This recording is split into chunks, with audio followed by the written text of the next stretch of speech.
Parents of tweens, if you're familiar with far-off drop-offs... Dad, stop, right here. Or get DMs about what's for dinner, you may be experiencing tween milestones. For your son or daughter, these can start at age 9. HPV vaccination, a type of cancer prevention against certain HPV-related cancers, can start then too. For most, HPV clears on its own. But for those who don't clear the virus, it can cause certain cancers later in life. Embrace this phase. Help protect them in the next. Ask their doctor today about HPV vaccination. Brought to you by Merck. Starting here on the diamond in the nation's capital, Pete Alonso hit a 446-foot homer.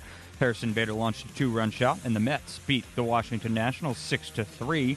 David Peterson worked efficiently into the 7th inning in his second start of this season for the Mets, who have won 4 of 6 since a 7-19 stumble. Peterson now 1-0 on the year. He was outstanding, allowing 2 runs on 5 hits and a season-high 6 2/3 innings of work.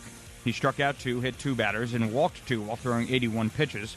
From the trainer's room, Edwin Diaz and his right shoulder impingement through a 21-pitch bullpen session yesterday. Manager Carlos Mendoza did say, if all goes well, New York's closer could pitch in the minors tomorrow and is on track to be activated June 13th. Up next for the Mets, they'll try to complete a 3-game sweep, sending Luis Severino to the mound for this afternoon's series finale. First pitch from D.C. is scheduled for 4:05 p.m. In the Bronx, Luis Gil pitched 6 shutout innings of 1-hit ball to win his 7th consecutive start.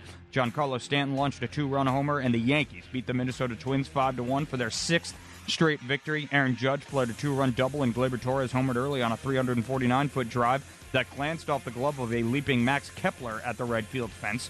Returning home from a 7-2 road trip to 3 California cities, the AL East leaders won for the 17th time in 21 games overall. They're tied with Philadelphia for the best record in the majors at 43-19.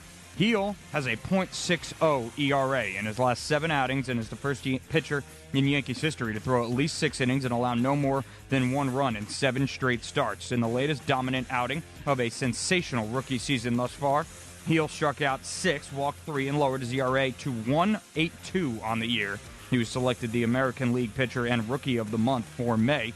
One other note here, Stanton, Judge, and Juan Soto are the first Yankees trio to reach 15 home runs through the first 62 games of a season. From the Yanks trainer's room, Garrett Cole pitched 3 1/3 shutout innings for Double-A Somerset in his first minor league rehab start since being sidelined in spring training by that right elbow injury. The reigning AL Cy Young Award winner struck out 5 of the 11 batters he faced and walked none. He allowed 2 hits and threw 45 pitches, 34 for strikes. Up next for the Yanks, Carlos Rodon will get the ball to start tonight's middle game of this 3-game set against Minnesota. First pitch from the stadium is scheduled for 7:05 p.m.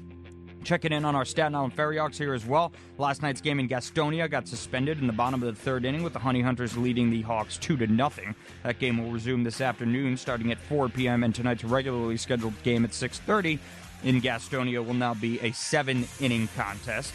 And finally here, no more news to get to out of the NFL with running back Christian McCaffrey, the NFL's reigning Offensive Player of the Year, resetting the running back market for the 2nd time in about 4 years, signing a 2-year contract extension with the San Francisco 49ers. The deal averages $19 million over the added 2 years, and in addition, the Niners added $8 million over what McCaffrey was scheduled to make in 2024 and 2025, while adding $24 million in guarantees. That's your Sports Gnome, and I'm Justin Ellick on 77 WABC.